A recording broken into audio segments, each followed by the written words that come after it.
یہ جو دن چل رہے ہیں وہ ہمارے ہاں ہمارے حکمران کہتے ہیں مزید سخت فیصلے کرنے پڑیں گے۔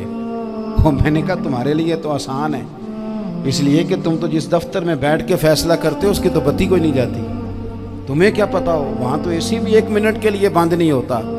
یہ تو اس سے پوچھو باپ سے کہ جو عید سے پہلے اپنی بیوی سے مشورہ کر رہا ہے کہ عید آ گئی ہے، اگر بیٹی کے گھر کپڑے نہ بھیجے تو اس کی ساس باتیں کرے گی۔ یہ چھوٹی عید گزری تھی نا، تو ہمارے ہاں کچھ لوگ سمجھتے ہیں کہ سخاوت صرف رمضان میں ہی کرنی ہے، اور رمضان میں ثواب زیادہ ہے، ورنہ راشن ونڈن والے لوگ کو عیدوں بعد بھی بھوک لگ دیجئے، عید کے بعد بھی اسی طرح ہی غریب کے ساتھ پیٹ ہوتا ہے، لیکن توجہ نہیں۔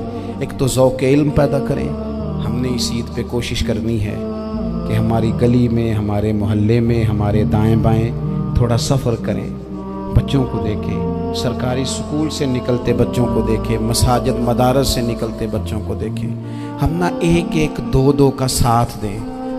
یہ جتنی سیاسی جماعتیں کام کر رہی ہیں، جن کی حکومت تھی، جن کی ہے، پتہ نہیں کل کس کی آئے گی، میں تو ذاتی طور پر ان سے پورا مایوس ہوں۔ مجھے تو نہیں لگتا کہ جتنے لوگ آج تک حکومت کر چکے ہیں، بار بار آتے ہیں یا پچھلی حکومت گئی ہے، ان کے پاس کوئی پلان ہی نہیں ہے۔ یہ تو بیچارے ایک دوسرے کی ٹانگیں کھینچنے کے علاوہ نہ کچھ کر سکے ہیں، نہ امید ہے کچھ کریں گے، لیکن غریب کی تکلیف بڑھ گئی ہے۔ میرے پاس 20 لوگ آتے ہیں، آتے تو وہ دعا کا کہنے ہیں، آتے تو صرف یہ بتانے ہیں کہ اس مشکل میں ہوں دعا کرنا، لیکن دوستو لوگوں کی باتیں سن کے بڑی تکلیف ہوتی ہے۔ ہم کیا کسی کی مدد کر سکتے ہیں؟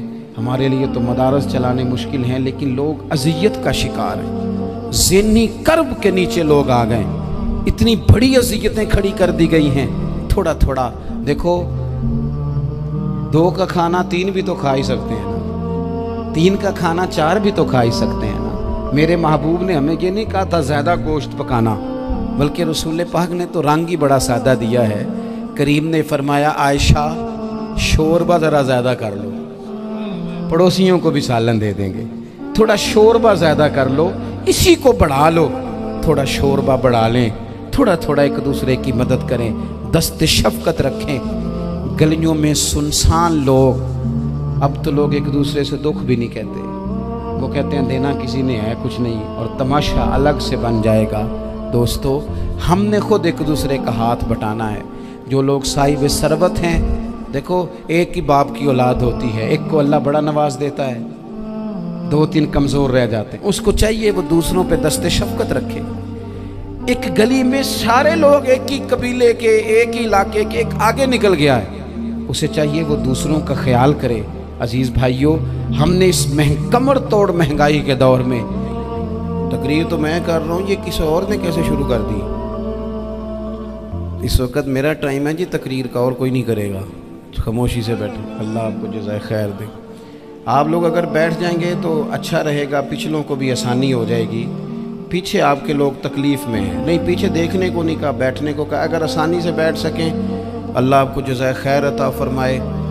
کسی اور جگہ پہ اہتمام ہو جاتا زیادہ اچھا تھا، کچھ تھوڑی سی دشواری احباب کو ہوئی، لیکن کئی دفعہ دور سے بندہ چل کے آئے تو اسے نماز کا زیادہ ثواب ہوتا ہے۔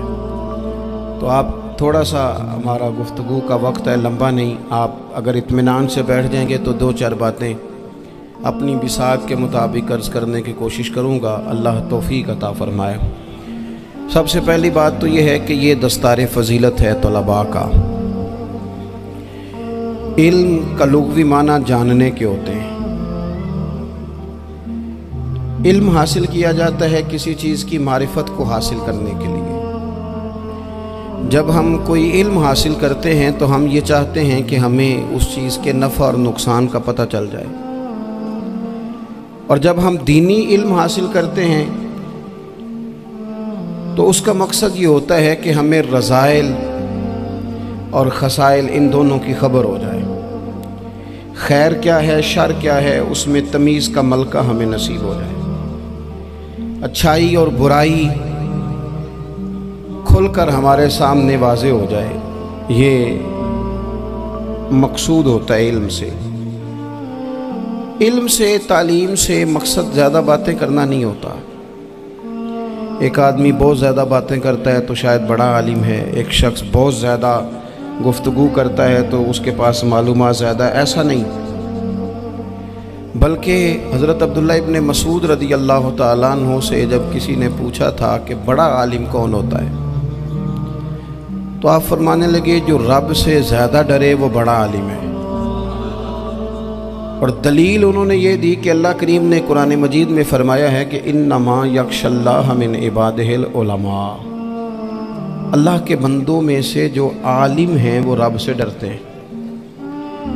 تو دینی تعلیم، اس کی معلومات حاصل کرنے کی کوشش کریں، صحیح کریں۔ قرآن مجید کی ایک آیہ کریمہ کا کچھ حصہ جو میں نے تلاوت کیا، اس میں اللہ کریم نے فرمایا اپنے محبوب سے، کہا وَقُلْ رَبِّ زِدْنِی عِلْمًا، اے محبوب آپ میری بارگاہ میں یہ دعا مانگیں، آپ یہ عرض کریں کہ اے رب میرے علم میں اضافہ کر دے، اے مالک میرے علم میں اضافہ کر دے۔ بہت ساری چیزیں ایسی ہوتی ہیں جن کی زیادتی ٹھیک نہیں ہوتی، وہ زیادہ ہو جائیں تو نقصان کرتی ہیں، لیکن علم ایک ایسی چیز ہے کہ جس کے بارے میں رب کریم نے کہا کہ محبوب آپ دعا مانگیں کہ آپ کو زیادہ علم دیا جائے۔ اور پھر علم ایک ایسی چیز ہے کہ کوئی بھی آدمی یہ دعویٰ نہ کرے کہ میں نے بڑا حاصل کر لیا ہے، میری اب تکمیل ہو گئی ہے، میں اب مکمل ہو گیا ہوں۔ جن کو اللہ نے غیب کے خزانوں کی کنجیاں دی ہیں نا، ان سے بھی رب کریم نے کہا ہے کہ محبوب آپ دعا کریں کہ مالک میرے علم میں اضافہ کر دے۔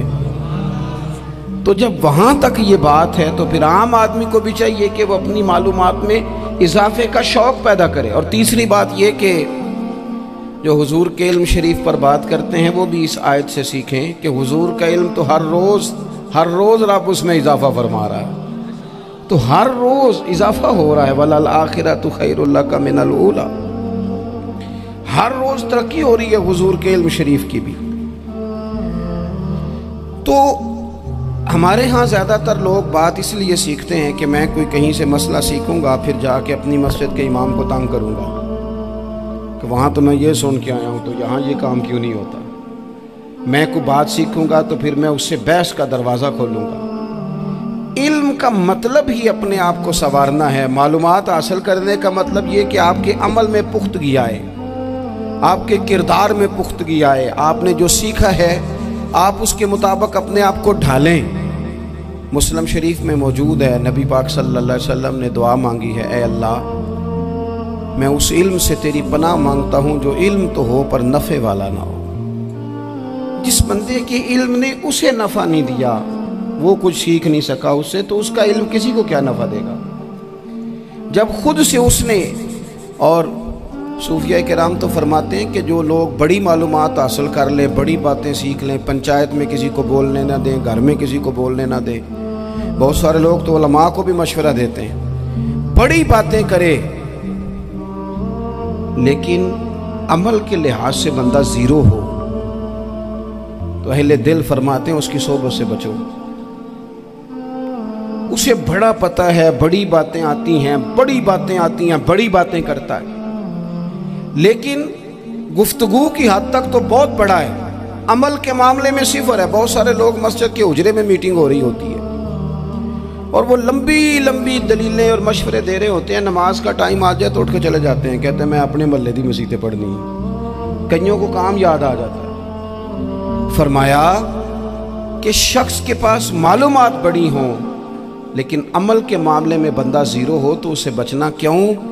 اس لیے کہ اگر پڑھا لکھا آدمی بے عمل ہونا تو وہ اپنی بے عملی پر بھی دلیلیں پیش کرتا ہے۔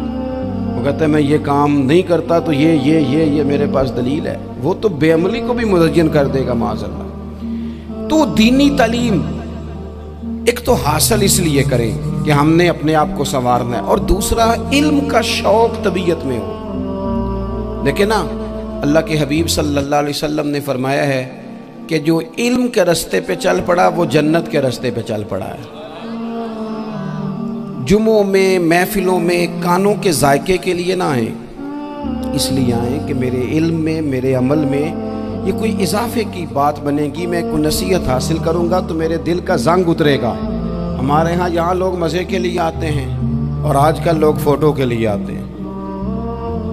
ان دو کاموں سے نکل کر خالص اصلاح کی نیت سے علم کا شوق ہمارے ہاں تیزی سے ایک حرکت کی گئی، علماء کا وقار خراب کیا گیا اور لوگوں کو دینی علوم سے دور کیا گیا، اور اس میں بعض بیچارے واعظین اور خطباء نے بھی کردار ادا کیا جب جعلی پیر کی تعریفیں کھل کے کی، اور اسے پتہ نہیں کہاں تک یہ اسٹیج ہوتے ہیں نا، ان میں کوئی بندہ اچھا لگے بھی تو اس کے لیے دعا کرنی چاہیے، تعریفیں نہیں کرنی چاہیے۔ تعریفیں اس کا کوئی فائدہ نہیں ہے، اس بندے کو تو دعا کا فائدہ ہے، اگر آپ کو اچھا لگ رہا ہے تو اسے دعا دیں، اس سے زیادہ کچھ نہیں کریں۔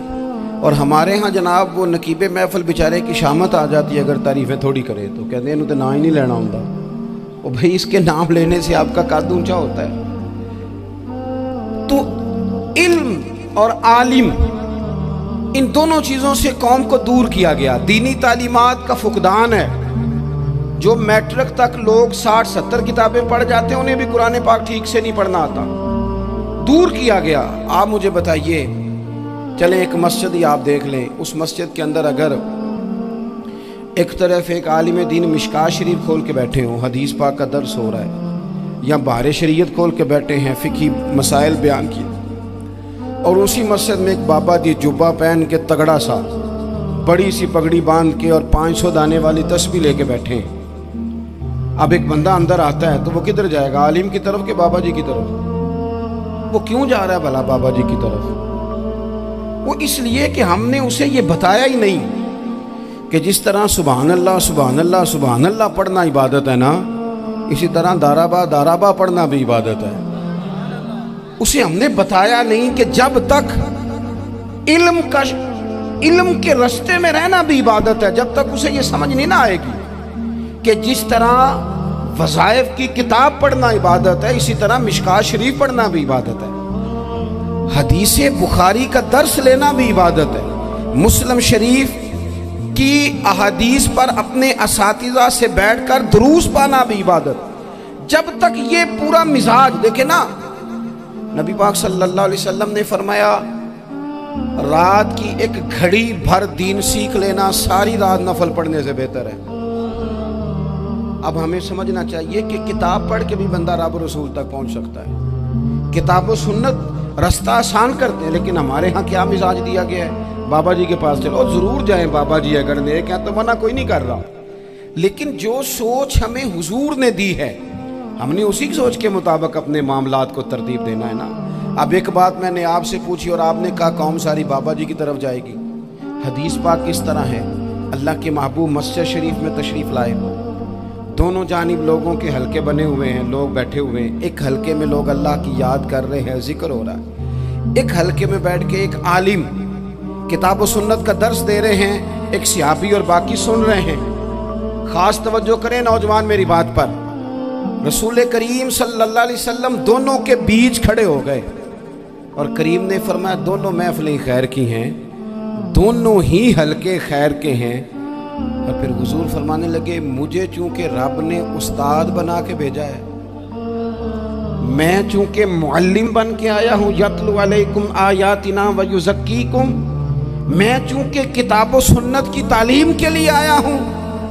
یہ لفظ کہتے کہتے حضور اس جماعت میں بیٹھ گئے جو دین پڑھ اور پڑھا رہی تھی، حضور وہاں بیٹھے جہاں بات دین کی ہو رہی، جہاں لوگوں کو اللہ رسول کی بات بتائی جا رہی۔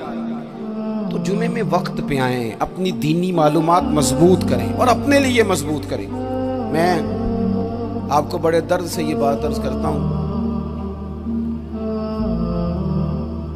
اگر دن میں 100 لوگ مسئلہ پوچھتے ہیں نا شریعت کا، تو ان میں 95 لوگ وہ ہوتے ہیں جو طلاق کا مسئلہ پوچھتے ہیں۔ والد صاحب نے، بیٹی کے والد صاحب نے 2 مہینے پہلے آرڈر دیا ہوتا ہے فرنیچر کا، بیٹے کی شادی ہو تو مہینہ پہلے شیروانی والے کو بھی کہنا پڑتا ہے، گاڑیاں بک کرانی پڑتی ہیں، میرج ہال بک، یہ سارے لوازمات ہم کرتے ہیں، سارا کچھ کیا، گاڑی سے گھر بسنا ہے، میرج ہال سے بسنا ہے، فرنیچر سے بسنا ہے، ہم نے سارا کچھ ان کو بتایا، لیکن کاش 2 گھنٹے بچی کسی معلمہ کے پاس جاتی، بچہ کسی استاد کے پاس جاتا، نکاح طلاق کے مسئلے بھی سیکھتے۔ میں دعوے سے کہتا ہوں اگر ہمیں پتہ چل جائے کہ 3 طلاقیں اکٹھی نہیں دینی چاہیے، کیونکہ دے دیں تو ہو جاتی ہیں، اگر ہمیں سمجھ آ جائے کہ نہیں دینی چاہیے، یہ مسئلہ بیان ہو، اور یہ والے مسئلے ہم محفلوں میں بھی نہیں بیان کر سکتے، اس لیے کہ لوگ کہیں گے مسئلہ تو وہ بیان کریں جس پہ نعرے لگیں گے، آپ قوم کو یہ کیا بتا رہے ہیں، یہ تو چھوٹا عالم بتاتا ہے معاذ اللہ اس طرح کی باتیں، تو بڑی بڑی کو نقطے کی بات بتائیں۔ اور اس طرح ہمارے ہاں وہ 1 گھنٹہ پہلے نہیں کہتے تگڑے ہو جو میں جملہ دینے لگا ہوں، پتہ نہیں جملہ آ رہا ہے کہ ایٹم بم آ رہا ہے، تیار ہو جائے، جو میرا جملہ ضائع نہ کرنا، ادھر بھاگ کے چلا گیا ادھر بھاگ کے آ جاؤ، اللہ جانے وہ جس طرح کبھی لگتا ہے نا پٹاری سے، اللہ جانے کیا نکلے گا، میں جملہ دینے لگا ہوں۔ تو میں کہتا ہوں تو آرام سے بیٹھ کے بھی جملہ دے دے، تیرے جملے سے کیا نکلے گا، اور تو جملہ نہ دے ہمیں کوئی آیت دے، تو جملہ چھوڑ ہمیں کوئی حدیث پاک سنا، یعنی ہر نقیب ہر خطیب ہر نعت خواہ اٹھ کے کہتا ہے سارا قرآن ہی حضور کی تعریف ہے، اور بھئی اگر سارا قرآن حضور کی تعریف ہے تو چند آیتیں پڑھ دے پھر تو بھی، تو نے پڑھی تو ایک بھی نہیں اور تو کہتا جا رہا ہے سارا قرآن ہی حضور کی تعریف ہے، یہ والی تعریف بھی تو سنانا قوم کو، جو یہ بچے ان کے استاد انہیں سکھا رہے ہیں اور یہ سیکھ رہے ہیں، اس طرف بھی تو سفر کریں۔ تو میرے عزیز اگر لوگوں کو مسائل کا پتہ چلے تو سینکڑوں گھر بچ جائیں تباہ ہونے سے، بڑے بڑے گھر بچ جائیں، لیکن مسائل نہیں آتے۔ میرے پاس مسئلہ پوچھنے کے لیے کچھ لوگ آ گئے تو 4-5 سال کا بچہ بھی تھا جس کے والد نے غصے میں اپنی بیوی کو 3 طلاقیں دی تھی، چھوٹا سا بچہ، کپڑے بھی پھٹے پرانے، اور حالت بتا رہی تھی کہ غریبی ہے۔ تو جب میں نے مسئلہ بتایا کہ 3 طلاقیں ہو گئی ہیں تو واپس جانے لگے، تو بچہ مجھ سے کہتا ہے دیہاتی آدمی تو کہنے لگا مولوی صاحب میری اماں تے نانی کہنی ہے سن پوچھ کے آئی آپ کہ ہن اسی لہدا ہی رہنا ہے۔ تو اس بچے کی نونہال کی وہ کیفیت دیکھی تو میں رو پڑا، میں نے کہا یار یہ بچہ بیچارہ ماں باپ کے ہوتے ہوئے یہ یتیموں جیسی زندگی گزارے گا کیونکہ باپ نے طلاق دے دی، کس طرح؟ مسائل نہیں بتائے لوگوں کو، تعلیم سے آگاہی نہیں کیا، اور اس میں بہت بڑا ظلم ہے ان لوگوں کا بھی جو جنازے پہ کھڑے ہو کے تو کہہ دیتے ہیں میری طرح کے لوگ، اچھے علماء کی بات نہیں کرتا، وہ کہہ دیتے ہیں دیکھو جن لوگوں کو جنازہ نہیں آتا، بھئی آپ نے کس دن عشاء کے بعد کلاس لگائی تھی جنازہ سکھانے کی، یہ تو آپ نے کہہ دیا لوگوں کو قرآن کی ٹھیک نہیں آتا، تو یہاں تو بیچاری بیبیاں جن کو صحیح پڑھنا نہیں آتا وہ مشن بنا لیتی ہیں کہ میں نے اتنے 100 کو قرآن پاک پڑھانا ہے، بیوہ ہو گئی ہوں، طلاق یافتہ ہو گئی ہوں، ساری زندگی قرآن پڑھاؤں گی۔ ہم کیوں یہ مشن نہیں بناتے، کیوں اس طرف سفر نہیں کرتے؟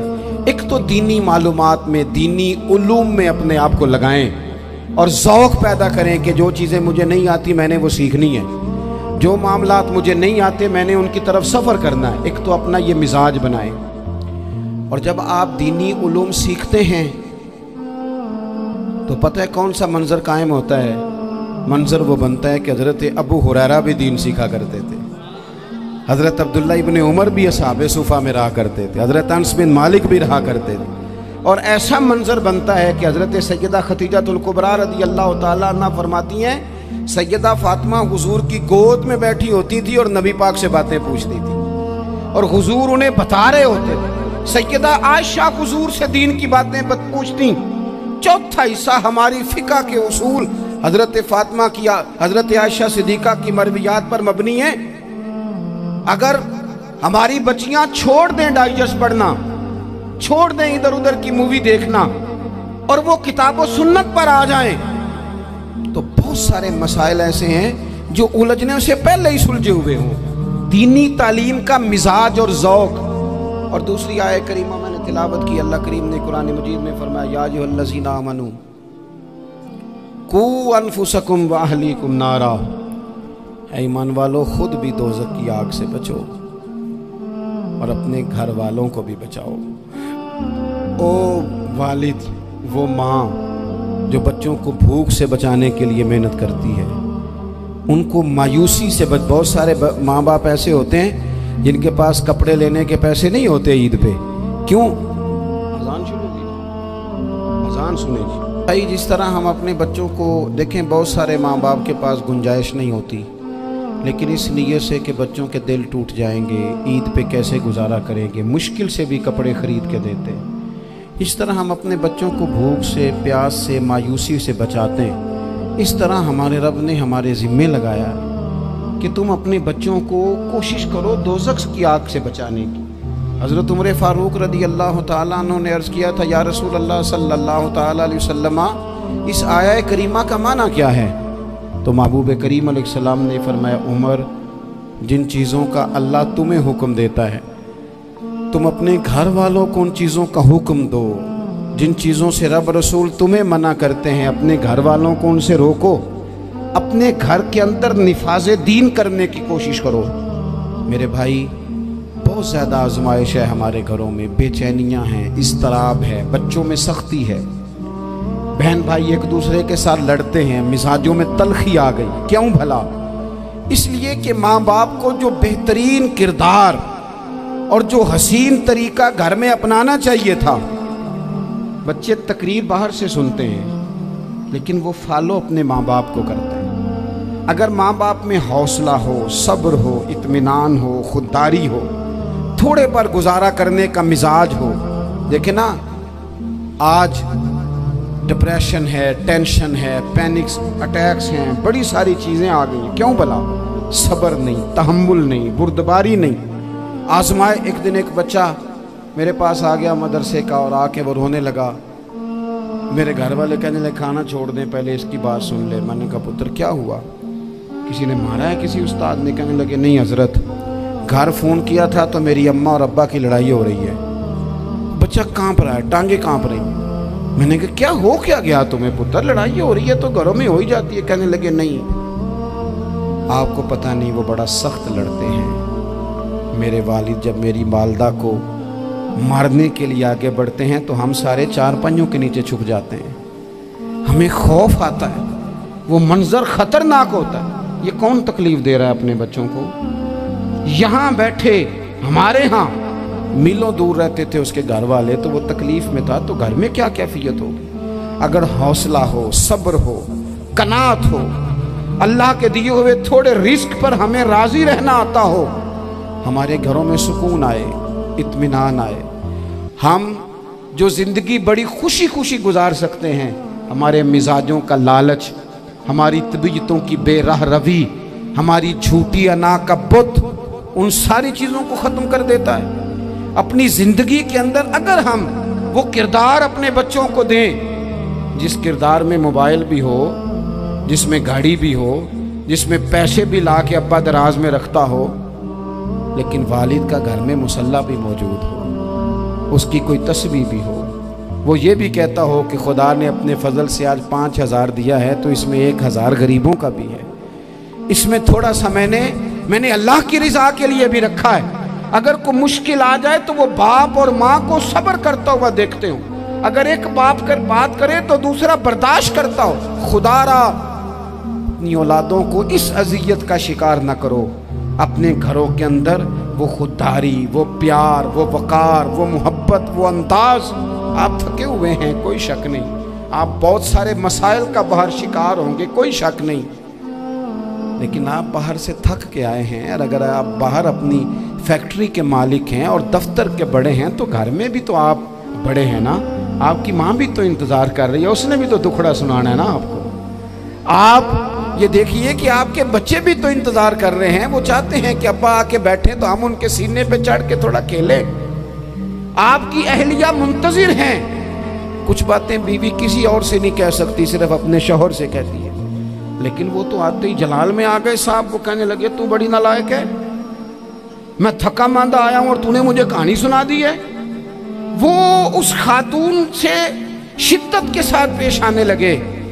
میرے رسول پاک کی حیات نور کو دیکھو، حضرت ام ایمن حضور کی رضائی والدہ ہیں، ان کی بھی خدمت ہو رہی ہے، حضرت حلیمہ سعدی آ رہی ہیں تو خدمت ہو رہی ہے، حضرت عباس حضور کے چچا ہیں تو کریم فرماتے ہیں میرے چچا ہیں باپ کی جگہ پہ۔ حضور دوست احباب صحابہ غلاموں سب کے ساتھ پیار کر رہے ہیں، 9 ازواج مطہرات ہیں گھر کے اندر، اور کیفیت یہ ہے کہ حضور صرف ان کی ضرورتوں کا ہی خیال نہیں کرتے، خواہشات کا ہی خیال نہیں کرتے، بلکہ میرے کریم کا طریقہ یہ ہے کہ کوئی بندہ آج بول کیا رہا ہے وہ کہاں کھڑا ہے آج، اس کے جملے کس طرح کے ہیں، اس کا لہجہ کس طرح کا ہو گیا ہے، اور اسے ٹھیک کیسے کرنا ہے۔ محبوب اس کا خیال فرماتے، توجہ کرتے۔ میں کہتا ہوں کہ ہم سب کو شوق آیا ہے آرام کرنے کا۔ میں صبح 11 بجے سے پہلے اپنے گھر سے نکل آیا تھا، اور یہ وقت آ گیا ہے، اور رات کو خدا جانے کس وقت گھر پہنچنا ہے۔ کئی دفعہ کیفیت یہ ہوتی ہے کہ گاڑی سے اترتے ہیں تو پھر دل کرتا ہے کہ کوئی اٹھا کے چلائے نہ کبھی۔ اس کے باوجود بہت سارے لوگ ناراض رہتے ہیں کہ ہم سے مل کے نہیں گئے، فوٹو نہیں کھنچوا کے گئے، فلانی جگہ چائے نہیں پی کے گئے۔ یہ تسلسل ہے، لیکن میں جتنا مرضی تھکا ماندہ گھر جاؤں گا نا، کبھی ایسا نہیں ہوا کہ میں گھر جاؤں تو بڑی ٹینشن میں جاؤں۔ میری گھر والی ایک دن مجھ سے کہنے لگی، آپ نے کبھی نہیں کہا کہ میں تھکا ہوا ہے، بندہ تھک بھی تو جاتا ہی ہے، کبھی کہاں کرے نا۔ میں نے اسے کہا پتہ کیوں نہیں کہتا؟ اس لیے نہیں کہتا کہ میں نہیں چاہتا کہ میرے بچے یہ کہیں کہ ہم نے دین نہیں پڑھنا، ہمارا باپ تو بڑی مشکل میں ہے۔ ہم اپنے کام کے بارے میں اپنے گھر میں شکوے کرتے ہیں۔ آپ کسی بچے سے پوچھ لیں کون سا کام کرنا ہے، کہنا جڑا ابا جی کر دے رہے وہ نہیں کرنا۔ کیوں؟ کہ ابا جی ہر روز تو کہتے ہیں میں بڑا الجھ گیا ہوں، یہ کام بڑا مشکل ہے۔ میں چاہتا ہوں کہ میں اپنے بچوں کو یہ بتاؤں کہ پتر میں تو جدھر جاتا ہوں پھول ہی پھول ہیں، میں تو جدھر سے گزرتا ہوں محبت ہی محبت ہے، میں تو جدھر سے دیکھتا ہوں دعائیں ہی ملتی ہیں، تاکہ ان کا شوق پیدا ہو۔ میرے عزیز، آپ تھوڑا سا دل بڑا کریں۔ اگر آپ ایک کی وجہ سے پورا گھر سکون میں آ جاتا ہے تو آپ دل بڑا کیوں نہیں کرتے؟ جگہ ڈھونڈتے ہیں بس مجھے کوئی تنگ نہ کرے، کوئی میری باپ ماں بدولت کو کوئی پریشان نہ کرے۔ بخاری شریف سنیے، حضرت عائشہ صدیقہ رضی اللہ تعالیٰ عنہ بیٹھی ہیں، حضور فرمانے لگے عائشہ آج ایک بات نہ بتاؤں تمہیں؟ یا رسول اللہ بتائیے۔ حضور فرمانے لگے جب تم مجھ سے ناراض ہوتی ہو تب بھی مجھے پتہ چل جاتا ہے، اور جب راضی ہوتی ہو پھر بھی پتہ چل جاتا ہے۔ تو حضرت سیدہ عائشہ صدیقہ بات سن کے بڑی خوش ہوئی، یا رسول اللہ وہ کیسے؟ حضور فرمانے لگے کبھی کبھی تم قسم اٹھاتی ہو۔ یا رسول اللہ ہاں۔ فرمایا جب ہوتی ہو نا راضی خوش تو پھر کہتی ہو مجھے رب محمد کی قسم صلی اللہ علیہ وسلم، پھر تم میرے نام کے ساتھ رب کریم کا نام ملا کے قسم اٹھاتی ہو، رب محمد کی قسم۔ یا رسول اللہ بالکل ایسے ہی ہے۔ اور فرمایا جب تمہارے دل میں کوئی بات ہوتی ہے نا تو پھر تم کہتی ہو مجھے رب ابراہیم علیہ السلام کی قسم، پھر تم رب محمد نہیں کہتی۔ یہ بخاری مسلم میں موجود ہے۔ حضرت عائشہ صدیقہ نے تو بات سنی تو کھل گئی طبیعت، کہنے لگی کریم صدقے جاؤں، یہاں تک خیال فرماتے ہو؟ کس کے جملے کہاں پہنچ گئے، یہاں تک خیال ہے؟ فرمایا مجھے پتہ چل جاتا ہے کہ تمہاری کیفیت کیا ہے، کہاں کھڑی ہو۔ او بھئی ہم تو اپنی ماں کا بھی خیال نہیں رکھتے، ہمارا باپ کہاں بیچارہ کھڑا ہے، وہ تو انتظار میں تھا کہ کوئی 10 منٹ میرے پاس بیٹھے گا، توجہ ہی نہیں، جذبات کا خیال ہی نہیں۔ حضرت عائشہ صدیقہ بات سن کے عرض کرنے لگے یا رسول اللہ مجھے رب محمد کی قسم ہو، میں صرف نام چھوڑتی ہوں، میرے دل میں ہر وقت مدینے والے محبوب ہی رہتے ہیں، نام ہی چھوڑتی ہوں صرف۔ او میرے دوست تھوڑا سا جا، اور دوسرا عرض کروں گا، دولت اگر بہت عالی چیز ہوتی نا، بہت قیمتی، تو سب سے زیادہ سیدہ عائشہ کے گھر میں ہوتی۔ اگر پیسوں سے ہی سکھ آتا تو پیسے سب سے زیادہ حضرت فاطمہ الزہرا کے کاشانہ نور میں ہوتے۔ او میرے بھائیوں، سونا وقت محبتوں سے گزارا جا سکتا ہے۔ او بھائی، میں نے تو اپنے گھر میں یہ دیکھا کہ میرے والد صاحب گرمی آتی تو فرماتے او لو بھائی تانوں پرواہ نہیں، میں تواڈے پڑھولے چ دانے پا دیتے نے تے تواڈی ماں نے مرتبان چ اچار پا دیتا ہے، لو اب تمہیں کہیں جانے کی ضرورت نہیں پڑے گی۔ اس پہ بھی وقت بڑا اچھا گزرتا تھا، اس پہ بھی ٹائم بڑا اچھا۔ 6 کھانے کھا کے بچے نخرے کر رہے ہیں۔ میں نے اپنے والد صاحب سے ایک دن کہا، میں کہ ابا جی تانوں پسند کی ہے؟ فرمان لگے پتر جے تے لگی ہوئے بھوک پھر تے ہر شے، اور اگر بھوک نہ ہو تو پھر نخرے ہی نخرے ہیں، پھر کیا پسند ہونا ہے؟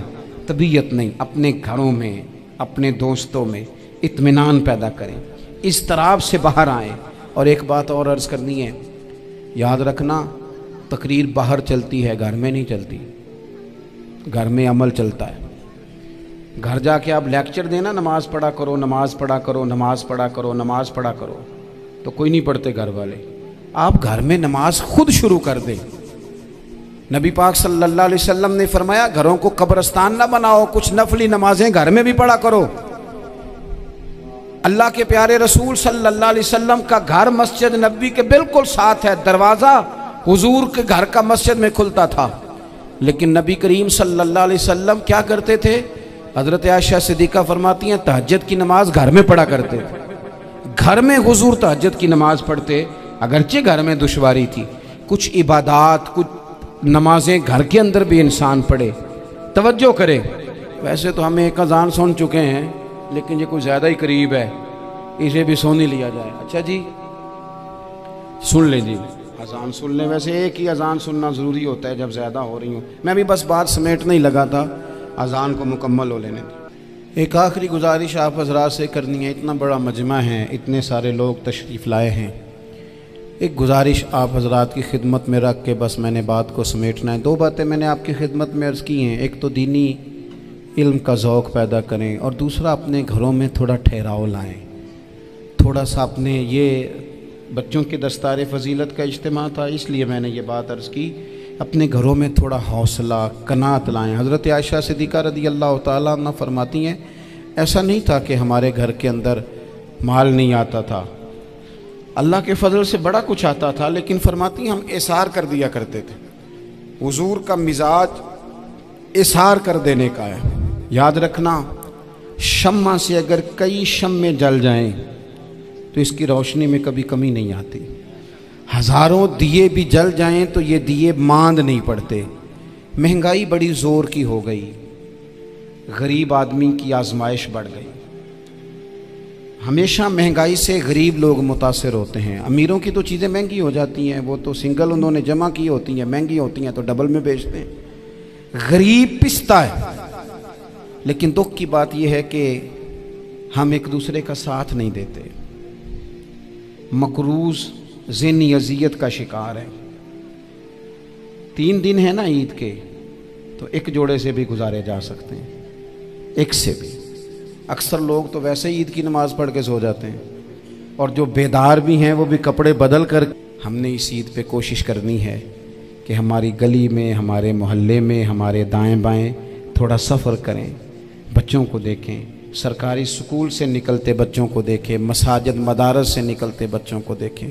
ہم نہ ایک ایک 2 کا ساتھ دیں. یہ جتنی سیاسی جماعتیں کام کر رہی ہیں، جن کی حکومت تھی، جن کی ہے، پتہ نہیں کل کس کی آئے گی. میں تو ذاتی طور پر ان سے پورا مایوس ہوں. مجھے تو نہیں لگتا کہ جتنے لوگ آج تک حکومت کر چکے ہیں، بار بار آتے ہیں یا پچھلی حکومت گئی ہے، ان کے پاس کوئی پلان ہی نہیں ہے. یہ تو بیچارے ایک دوسرے کی ٹانگیں کھینچنے کے علاوہ نہ کچھ کر سکے ہیں، نہ امید ہے کچھ کریں گے. لیکن غریب کی تکلیف بڑھ گئی ہے. میرے پاس 20 لوگ آتے ہیں، آتے تو وہ دعا کا کہنے ہیں، آتے تو صرف یہ بتانے ہیں کہ اس مشکل میں ہوں دعا کرنا. لیکن دوستو، لوگوں کی باتیں سن کے بڑی تکلیف ہوتی ہے. ہم کیا کسی کی مدد کر سکتے ہیں؟ ہمارے لیے تو مدارس چلانے مشکل ہیں، لیکن لوگ اذیت کا شکار ہیں. ذہنی کرب کے نیچے لوگ آ گئے. اتنی بڑی اذیتیں کھڑی کر دی گئی ہیں. تھوڑا تھوڑا دیکھو، 2 کا کھانا 3 بھی تو کھا ہی سکتے ہیں نا، 3 کا کھانا 4 بھی تو کھا ہی سکتے ہیں نا. میرے محبوب نے ہمیں یہ نہیں کہا تھا زیادہ گوشت پکانا، بلکہ رسول پاک نے تو رنگ ہی بڑا سادہ دیا ہے. کریم نے فرمایا عائشہ شوربہ ذرا زیادہ کر لو، پڑوسیوں کو بھی سالن دے دیں گے. تھوڑا شوربہ زیادہ کر لو، اسی کو بڑھا لو. تھوڑا شوربہ بڑھا لیں، تھوڑا تھوڑا ایک دوسرے کی مدد کریں، دست شفقت رکھیں. گلیوں میں سنسان لوگ، اب تو لوگ ایک دوسرے سے دکھ بھی نہیں کہتے. وہ کہتے ہیں دینا کسی نے ہے کچھ نہیں، اور تماشا الگ سے بن جائے گا. دوستو، ہم نے خود ایک دوسرے کا ہاتھ بٹانا ہے. جو لوگ صاحب ثروت ہیں، دیکھو ایک ہی باپ کی اولاد ہوتی ہے، ایک کو اللہ بڑا نواز دیتا ہے، 2-3 کمزور رہ جاتے ہیں. اس کو چاہیے وہ دوسروں پہ دست شفقت رکھے. ایک گلی میں سارے لوگ ایک ہی قبیلے کے، ایک ہی علاقے کے، ایک آگے نکل گیا ہے، اسے چاہیے وہ دوسروں کا خیال کرے. عزیز بھائیوں، ہم نے اس کمر توڑ مہنگائی کے دور میں میں نے جمعے میں امیر لوگوں سے کہا تھا کہ قربانیاں کرنی تو ہے ہی، تو تم تو سارا سال گوشت کھاتے ہو۔ کیا آپ کو بتاؤں کہ ہم اس وطن میں رہتے ہیں جہاں فریج اور فریزر بڑی عید سے پہلے زیادہ بکتے ہیں۔ فریج نہیں لے آؤ، بڑی لے آؤ، چونکہ گوشت سیو کرنا ہے، سارا سال بھی تو ملتا ہے نا امیروں کو۔ میں نے تو کہا تھا اس گاؤں میں لے جاؤ جہاں قربانی کوئی نہیں کر رہا، ذبح ہی وہاں جا کے کر لو، تھوڑی سی گنجائش بنائیں اپنے دلوں میں۔ یہ ضروری نہیں کہ سامنے والا آپ کا شکریہ بھی ادا کرے۔ حضرت عائشہ صدیقہ رضی اللہ تعالیٰ عنہ، اماں جی ایک کنیز رکھی ہوئی تھی، حضرت عثمان غنی نے دی تھی کہ آپ کی خدمت کریں گی، تو وہ کنیز کہتی ہے کہ اماں جی تو میری بھی روٹیاں پکا دیتی تھی، وہ تو میرے لیے بھی کھانے کا اہتمام کر دیتی تھی، لیکن کوئی دروازے پہ اگر مانگنے آتا تو حضرت عائشہ صدیقہ مجھے کہتی اسے خیرات دے آؤ، تو میں کہتی اماں جی یہ کام تو لوگ دوڑ کے کرتے ہیں اور آپ یہ مجھے کہہ رہی ہیں میں کر دوں؟ تو حضرت عائشہ فرماتی جب کوئی بندہ کسی کو دیتا ہے تو وہ شکریہ ادا کرتا ہے، میں چاہتی ہوں وہ شکریہ بھی تیرا ہی ادا کر جائے، میں نے جو اجر لینا ہے وہ رب کی بارگاہ سے لینا ہے۔ تو میرے بھائی اپنی زندگی میں تھوڑا سا تو دل بڑا کریں، تھوڑی تھوڑی گنجائش پیدا کریں، اور یہ ضروری نہیں کہ اس بندے کا آپ سے بڑا اچھا سلوک ہی ہو، نہ بھی ہو اس غریب کا سلوک اچھا، تو بعض اوقات بندہ غریبی میں تلخ بھی تو ہو ہی جاتا ہے نا۔ بعض اوقات انسان پہ غربت زیادہ آ جائے تو اس کی طبیعت بھی تو، بیمار آدمی سخت بھی تو ہو جاتا ہے۔ تو میری آپ سے یہ گزارش ہے کہ یہ جو دن چل رہے ہیں وہ ہمارے ہاں ہمارے حکمران کہتے ہیں مزید سخت فیصلے کرنے پڑیں گے۔ میں نے کہا تمہارے لیے تو آسان ہے، اس لیے کہ تم تو جس دفتر میں بیٹھ کے فیصلہ کرتے ہو اس کی تو بتی کوئی نہیں جاتی، تمہیں کیا پتا ہو، وہاں تو اے سی بھی 1 منٹ کے لیے بند نہیں ہوتا۔ یہ تو اس سے پوچھو باپ سے کہ جو عید سے پہلے اپنی بیوی سے مشورہ کر رہا ہے کہ عید آ گئی ہے، اگر بیٹی کے گھر کپڑے نہ بھیجے تو اس کی ساس باتیں کرے گی۔ یہ چھوٹی عید گزری تھی نا، تو ہمارے ہاں کچھ لوگ سمجھتے ہیں کہ سخاوت صرف رمضان میں ہی کرنی ہے، اور رمضان میں ثواب زیادہ ہے، ورنہ راشن ونڈن والے اور لوگ کو عیدوں بعد بھی بھوک لگ دیجئے، عید کے بعد بھی اسی طرح ہی غریب کے ساتھ پیٹ ہوتا ہے، لیکن توجہ نہیں۔ ایک تو ذوق علم پیدا کریں، ایک اپنے گھر میں اطمینان کا ماحول لائیں۔ تیسری گزارش یہ ہے کہ مہنگائی اور سختی کے اس دور میں اپنے مسلمان بھائیوں کا، عزیزوں کا، اہل محلہ کا ہاتھ بٹائیں، پیار کریں۔ اللہ کے حضور دعا ہے اللہ ہماری اس حاضری کو قبولیت کا شرف عطا کرے۔ آخر دعوانا ان الحمدللہ رب العالمین۔ اللہم صلی علی سیدنا و مولانا محمد معدن الجود والکرم وآلہ وبارک وسلم۔ اللہ جن بچوں نے حفظ قرآن کیا ہے انہیں